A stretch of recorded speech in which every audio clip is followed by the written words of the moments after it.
ये जो बढ़ती कहते हैं ना सैलाबी सूरत हाल है, इसके मोहरिकात क्या हैं? इसके जी दो मेन मुहर्रिकात हैं। एक तो जो आपका क्लाइमेट चेंज है वो एक ऑब्वियस सी वजह है, लेकिन क्लाइमेट चेंज से ज़्यादा इस वक्त जो इसकी वजह है वो एक पैसिफिक ओशन का फिनोमेना होता है जिसको कहते हैं एनसो। तो इसकी वजह से एशियन मानसून जो है वो स्ट्रॉन्ग हो गया है। और दूसरा फिर क्लाइमेट चेंज की वजह से इस वक्त हर स्टॉर्म सिस्टम जो है दुनिया में जो बन रहा है वो पहले से थोड़ा सा ज़्यादा ताकतवर बन रहा है, उसके बीच में ज़्यादा एनर्जी होती है, ज़्यादा मॉइस्चर होता है, ज़्यादा बड़ा बादल बनता है। तो ये दोनों चीज़ें मिल के तो इस दफ़ा हम देख रहे हैं कि हमारा मानसून जो है वो काफ़ी जो है वो ज़्यादा उसके बीच में जो है। बाज़ लोग ये कह रहे हैं डॉक्टर साहब कि इसमें एक तीसरी चीज़ भी है। वो तीसरी चीज़ दस्ते कुदरत नहीं है बल्कि वो दस्ते इंसान है कि आपने कहते हैं पानी की रागुजर पे जो है हाउसिंग सोसाइटीज़ आप लोगों ने बनवा, आपसे मुराद मेरी मतलब है कि जो लोग बनाते हैं उन्होंने बना डाली। जंगलात को बेरहमी से काटा गया जिसकी वजह से इरोजन बहुत ज़्यादा हो रहा है, लैंडस्लाइड बहुत ज़्यादा हो रहे हैं। आप मतलब है दरिया के ऊपर मतलब है होटल्स और वो बने हुए हैं। और यही अभी हम देख रहे हैं कि जो पंजाब में जहाँ पे रावी दोबारा बड़े अरसे के बाद जो है दोबारा उसमें पानी आया है, तो रावी के बेड के ऊपर जो है बाकायदा बस्तियाँ बसाई गई हैं। ये कितना बड़ा फिनोमेना है। और साथ साथ कि जो पुल बनाए गए तो उन पुलों ने रास्ता रोक दिया, जहाँ सड़कें बनाई गई, मोटरवेज बनाई गई, उन्होंने पानी का गुजरने की जो एक कुदरती रास्ता है उसको रोक दिया। उसकी वजह से चीज़ें ख़राब नहीं हुई हैं। जी जी बिल्कुल आपने दुरुस्त फरमाया है। इसके बारे में एक बड़ी मशहूर सेइंग है, हाँ। मुझे पता नहीं है ये बात किसने की थी, लेकिन कहते हैं कि जो सैलाब हैं वो तो कुदरत लेके आती है, लेकिन जो सैलाब से नुकसान होता है वो इंसान खुद लेके आते हैं।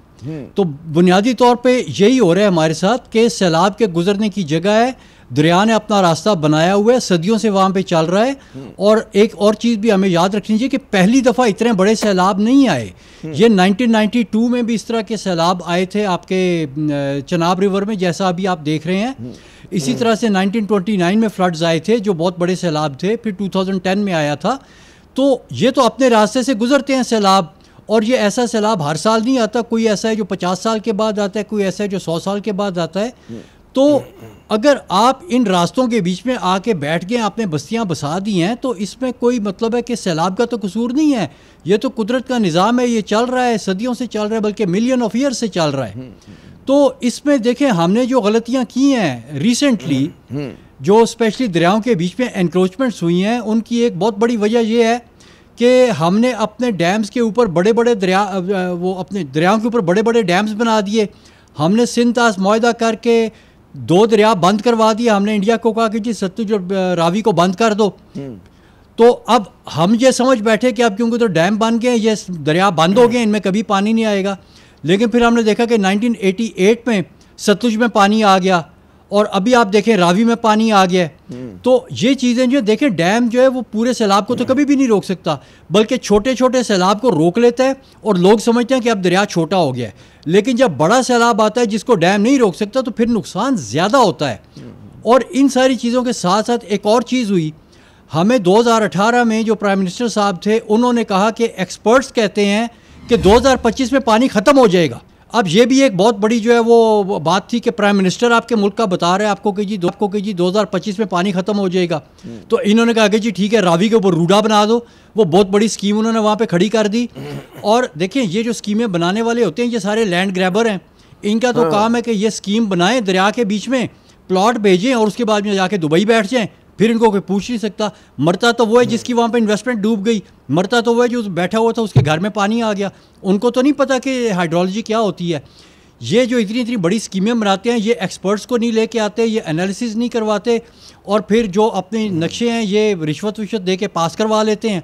तो इस तरीके से ऐसी गलत जगहों के ऊपर गलत किस्म की इन्वेस्टमेंट करवा देते हैं, लोगों का पैसा लेके गायब हो जाते हैं। और यही वो लोग हैं जो सरकारी महकमों को पैसे दे के तो उल्टी सीधी रिपोर्टें लिखवा लेते हैं कि 2025 में पानी खत्म हो जाएगा। जैसे आपने फरमाया फंड और इस तरह की चीज़ें बननी शुरू हो जाती हैं। जी, जैसे वो रावी डेवलपमेंट अथॉरिटी रूडा कहते हैं गालिबन, जिसका भी आपने तस्करा किया, और कई कहते हैं सिटीज़ को, मैं नाम नहीं लेना चाह रहा, कि कई सिटीज़ को, वो चाहे पिंडी हो, लाहौर हो, उसके आसपास के इलाके हो, नवाही इलाके हों, वहाँ पर और तमाम की तमाम बड़े सियासतज़दा लोगों की ज़मीनें और उनकी जो है वो कहते हैं ना प्रॉपर्टी टाइकून्स हैं।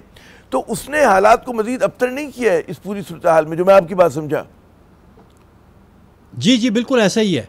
देखिए जब ये सारी चीज़ें मिलजुल के बनती है ना, तो फिर ये वो सारे फैक्टर्स हैं जो इस वक्त सैलाब की तबाहकारियों का बायस बन रहे हैं। जी अच्छा, इसमें वज़ीर आज़म का मैं बयान पढ़ रहा था कल, जो उन्होंने कहा कि जी कुदरती आफात है, माहौलियाती तब्दीली है, हम तन्हा मुकाबला नहीं कर सकते, दुनिया हमारी मदद करे। लेकिन दुनिया यकीनन ये सवाल करेगी कि किसने कहा था कि आप रावी डेवलपमेंट अथॉरिटी बना दें और आप जनाब फला जगह के ऊपर दरिया के रास्ते पर। तो ज़ाहिर है कि कसूर तो पहले हमारा अपना है, हम अपनी मदद करने के लिए क्या करें, ये एक बहुत बड़ा सवाल है। तो कई गवर्नमेंट के आपको नज़र आता है कि उनकी तरजीहात है कि भाई चीज़ों को दुरुस्त भी करेंगे? देखिए गवर्नमेंट में जो लीडरशिप है, टॉप लीडरशिप का काम होता है कि वो सही किस्म के एक्सपर्ट से सही किस्म की राय ले। उन लोगों को पकड़ें वो कौन लोग थे, क्यों उन्होंने रिपोर्ट लिखी और क्यों उन्होंने पूरी कौम को बेवकूफ़ बनाया, तो वो लोग भी इसमें शामिल होते हैं। बाकी जो लैंड माफिया है वो भी शामिल होता है, बाकी जो सो कॉल्ड एडवाइजर हैं हुकूमत के वो भी इसमें शामिल होते हैं, जो पुरानी हुकूमतों में रहे जिन्होंने गलत आज भी हैं वो लोग। ऐसी तो अभी का वज़ीर आज़म जो भी कहता है वो पुरानी हुकूमत है, आज भी। मुझे बताइए ये जो एक वो है कि जी रावी के बेड के ऊपर तामीरात, मेरे ख्याल में वो मनसूबा तो ख़त्म हो जाना चाहिए ये, क्योंकि हर 2-4 साल बाद 5 साल बाद आपको सैलाब का सामना करना पड़ सकता है। जी बिल्कुल करना पड़ेगा, और वो तो पहले दिन से ही मनसूबा जो है वो गलत था, लेकिन उसको आगे चलाने के लिए उस जगह के दौरे करते रहे बड़े बड़े अरबाब इख्तियार, और उसके ऊपर बड़ी जो है वो तालियां बजती रही हैं और कि जनाब आप पता नहीं पाकिस्तान को किधर से किधर लेके जाने लगे इस मंसूबे के हिसाब से। तो अब देखिए वो कलई खुल गई है उनकी, जिन्होंने इन्वेस्टमेंट करवा दी लोगों की, वो तो कहीं पैसे वैसे अपनी जेब में डाल के गायब हो जाएंगे, उनको कोई नहीं हाथ डाल सकेगा। जिनके पैसे डूब गए। अच्छा मुझे बताइए, मैं जो सुन रहा हूँ खबरों में भी चल रहा है कि जी फला इलाके को बचाने के लिए फला जगह का पुश्ता तोड़ दिया गया। ये किस चीज़ को बुनियाद बना के फैसला किया जाता है कि बाद इसमें लोग इस शक व शुबे का इजहार करते हैं कि जी गरीब बस्तियों को, काश्तकारों को, उनको नुकसान होता है, और बड़े लोग जो अपनी ज़मीनों को, अपनी जो तामीरात हैं उसको बचा लेते हैं। ये क्या फ़लसफ़ा होता है इसके पीछे कि कहाँ पे पुश्ता तोड़ना है, कहाँ किन इलाकों को ज़ेरे आब लेकर आ जाएँ, किन को बचाएँ, ये इसको फैसला कौन करता है? हुकूमती करती है, लेकिन क्या उसकी कोई रैशनैलिटी होती है? जी रैशनल होता है उसका कोई? देखिए जी इसकी जी ये जो आपके डेवलपमेंट मॉडल्स बने हैं ना, 1850 से अंग्रेज़ ने बनाने शुरू किए, उसके बाद में हमने आज़ाद होने के बाद वही डेवलपमेंट मॉडल्स हम उनको आगे लेके चल पड़े, और इसमें हमने जिद्दत ये लाई कि हमने दरियाओं के ऊपर पहले डैम नहीं थे, लार्ज डैम्स नहीं थे, वो भी हमने बना दिए। ये इनमें से कोई भी जो डेवलपमेंट मॉडल पिछले 100-150 साल में बना है इस इंडस बेसन में, वो क्लाइमेट कंपैटिबल नहीं है। और इन्हीं मॉडल्स के बीच में जो बड़े बड़े स्ट्रक्चर्स हैं उनको बचाने के लिए ये पुश्ते बनाए जाते हैं कि जब दरिया अपना कम सैलाब होता है तो वो उसको काबू करके तो उसके बीच में से गुजारते हैं, और जिस वक्त अगर दरिया में पानी ज़्यादा आ जाए तो इन पुश्तों के बीच में जगह रखी जाती है कि स्ट्रक्चर को बचाने के लिए आप पुश्ते को तोड़ देते हैं ताकि पानी का प्रेशर जो है वो साइड पे निकल जाए और आपका स्ट्रक्चर बच जाए। लेकिन ये जिस ज़माने में ये बनी थी चीज़ें, उस वक्त ये खाली जगह होती थी, इसके बीच में लोग आबाद नहीं थे। लेकिन क्योंकि पुश्ता आपने हर साल तो नहीं तोड़ना होता, 50 साल के बाद, 100 साल के बाद कोई एक आध दफ़ा ऐसा मसला आता है कि आपको पुश्ता तोड़ना पड़े, तो अब लोगों को तो नहीं पता, ना बताया जाता है कि ये इधर पुश्ता तोड़ने की जगह बनाई गई है, और फिर जिस वक्त वो अब आता है तो अब वहाँ पे तो आबादियाँ आ चुकी हैं। 50 साल पहले जहाँ पे आपने पुश्ता तोड़ने की जगह बनाई थी सैलाब से बचने के लिए, अब वहाँ पे आबादियाँ हैं, गाँव आबाद हो गए हैं, सड़कें बन गई हैं, स्कूल बन गए हैं, लोग आ गए हैं। और ये सारी चीज़ें जो हैं ये बिल्डिंग कंट्रोल्स में आती हैं, जो वहाँ की म्यूनसिपैलिटीज़ हैं, जो वहाँ के डिस्ट्रिक्ट गवर्नमेंट्स हैं, उन्होंने लोगों को मना करना होता है कि भाई ये पुश्ता तोड़ने के बाद अजाफी पानी के गुजरने की जगह है और आप उसको वैसे तो इस्तेमाल कर सकते हैं, लेकिन सैलाब के मौसम में आपने उधर से निकलना होता है। तो लेकिन ये जितने भी इस तरह के डेवलपमेंट मॉडल्स हैं ये पुरानी टेक्निक्स हैं, ये उस ज़माने में सोचे गए जिस ज़माने में हम ये समझ बैठे थे कि हम ये सिविल इंजीनियरिंग के स्ट्रक्चर्स बना के दरियाओं को कंट्रोल कर लेंगे, सैलाब को कंट्रोल कर लेंगे। अब तो पूरी दुनिया इस चीज़ से निकल आई है, अब तो पूरी दुनिया ये कहती है कि रूम फॉर द रिवर, दरिया का उसका रास्ता वापस करो। और फिर दुनिया कहती है कि ये जितने भी स्ट्रक्चर्स हैं, डैम्स हैं, इनको डिसमेंटल करो, रास्ते से हट जाओ। पहले होता था फ्लड कंट्रोल, फिर बना फ्लड मैनेजमेंट, और आज क्या कहते हैं, आज कहते हैं फ्लड अडेप्टेशन, कि आप फ्लड्स के साथ अपने आप को हम आहंग करो। दरिया बड़ा है, कुदरत बड़ी है, और हमने दरिया की रिस्पेक्ट करनी है, हमने कुदरत की रिस्पेक्ट करनी है, और अपनी जगह पे बैठते हैं, उसकी जगह पे नहीं आना। इस फिलॉसफी के साथ अगर आपकी फर्दर डेवलपमेंट हो, इस फिलॉसफी की बेस पे आपकी फ्यूचर इन्वेस्टमेंट्स हो, तो आपका फ्यूचर सेफ है। लेकिन आज भी अगर सैलाब का सीज़न गुजरने के बाद आप दोबारा कहते हैं कि जी हमने मजीद डैम बनाने हैं, हमने मजीद नहरें बनानी, हमने मजीद क्या ये बैराज बनाने हैं, तो आप वही गलती दोबारा कर रहे हैं। मेरा अगला सवाल आपसे यही था, क्योंकि जब से ये कहते हैं ना कि दरिया बिफरे हैं और बात हुई हैं, तो मैं देख रहा हूँ कि सोशल मीडिया हो और हमारे बड़े बड़े अफसरान भी हैं और मतलब वज़रा भी हैं, वही बातें कह रहे हैं कि जी नहर बनानी चाहिए थी, चुलिस्तान तक नहर लेके जाएं, और जनाब डैम्स अगर होते तो फिर ये शर ना होता। तो आपके ख्याल में ये बिल्कुल हल नहीं है, तो फिर क्या करेंगे? पानी को ज़ख़ीरा कैसे किया जाएगा? पानी को इस्तेमाल के लिए क्या नहीं, एक तरफ तो जी देखिए जी, एक तरफ तो ये कहते हैं कि डैम्स होने चाहिए, तो डैम से सैलाब नहीं है, तो फिर इंडिया से सैलाब निकल के इधर क्यों आ रहा है? चीन में क्यों सैलाब आ जाता है?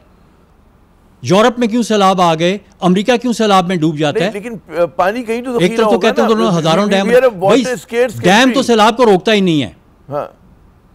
डैम नहीं सैलाब को रोकते। ये जो डैम जमा करने के लिए पानी, मतलब डायरेक्ट डैम्स की जरूरत है, होनी चाहिए, लोग बड़ा के नहीं है जी, उसके लिए भी जरूरत नहीं है।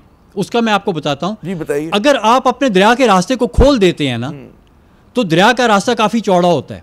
जब उसमें सैलाब फैलेगा तो उससे दो काम होंगे। सैलाब फैल गया तो वो लोगों के घरों में नहीं आएगा, उसकी शिद्दत कम हो जाएगी, उसकी वेलोसिटी ब्रेक हो जाएगी, और जैसे जैसे सैलाब नीचे जाएगा वो ज़मीन में जज़ब होता जाएगा। जब ज़मीन में सैलाब जज़ब होगा तो वो मुस्तकबिल के लिए आपके पानी का ज़ख़ीरा बन गया। और हमने एक स्टडी की साल 2 साल पहले, उसमें हमने इस चीज़ का पूरा अंदाज़ा लगाया कि अगर दरिया का रास्ता खुला हो तो कितना पानी आप स्टोर कर सकते हैं। आपके जो दरिया के नीचे रेत है, उसके नीचे 500 मिलियन एकड़ फुट पानी ज़ख़ीरा करने की गुंजाइश है। आपका सबसे बड़ा डैम तरबेला 6 से 7 मिलियन एकड़ फुट करता है, तो तकरीबन 100 गुना ज्यादा पानी आपके दरिया के नीचे जो रेत है वो सस्ते में भी हो जाएगा। सकती है। अच्छा, क्योंकि वक्त कम है हमारे पास, 2 और सवाल हैं अहम। पहले तो कि समंदर में पानी गिरना कितना जरूरी है, ये जरा समझाइए। या बाज लोग जी बहुत जरूरी है जी, इसका कुछ समय बताइए हमारी। नहीं, देखिए, समुंदर में पानी का गिरना इतना ही जरूरी है जितना आपके जिस्म से पानी का निकलना जरूरी है। आप खुद सोचें कि आपके जिस्म में जो पानी के निकलने का मैकेनिज्म है, अगर उसको बंद कर दिया जाए तो आप बिस्तर मर्ग पे चले जाएंगे with in couple of days, और इसने समुद्र में जाना होता है वापस। आपका डेल्टा इससे बनता है, के लिए बहुत जरूरी है, मैंग्रोव के ट्रीज के लिए बहुत जरूरी है, और वहाँ पे दायरे के जो आबादी है उसके लिए बड़ा जरूरी है ताकि समंदर इरोड ना करे। मुझे मेरा आखिरी सवाल है कि अर्बन फ्लडिंग भी एक बहुत बड़ा मसला बनकर उभरा है, वो चाहे कराची हो, चाहे सियालकोट हो, चाहे लाहौर हो। इसकी भी वजह यही है कि bad planning, bad management, bad engineering. जी एग्जैक्टली, प्रिसाइसली यही वजह है। देखिए, हर जो अर्बन लैंडस्केप है उसमें अर्बन लैंडस्केप बनने से पहले का वहाँ पे एक हाइड्रोलॉजिकल लैंडस्केप होता है जिसमें पानी के गुजरने के रास्ते होते हैं। कुछ परमानेंट स्ट्रीम्स होती हैं, जिस तरह की इस्लामाबाद में कुछ बरसाती हैं या बरसाती नाले जिनको हम कहते हैं, वो पानी की गुजरगाह होती है। अब हुआ क्या है कि जो हमारे डेवलपमेंट मॉडल्स हैं, अगेन जिस तरीके से हमारी सिटीज़ जो हैं वो बेहंगम तरीके से बड़ी हुई हैं, हमने उन नालों के बीच में 2 काम किए हैं। एक तो उनके बीच में एनक्रोचमेंट्स किए हैं, उनको छोटा कर दिया है। दूसरा, हमने उनके बीच में अपना हर किस्म का गंद फेंकना शुरू किया है। सॉलिड वेस्ट जितना आपका है वो सारा आपके नालों में डंप होता है, चाहे इस्लामाबाद हो, चाहे कराची हो, चाहे लाहौर हो, चाहे सियालकोट हो। हर जगह पे हम सॉलिड वेस्ट और सीवरेज वो इन्हीं नालों के बीच में डंप कर रहे हैं। ये नाले कुदरत ने बनाए थे जो कि ग्राउंड वाटर को रिचार्ज करते थे, एनवायरनमेंट को सस्टेन करते थे। हमने ऊपर से कंक्रीट लगा दी है। बिल्कुल,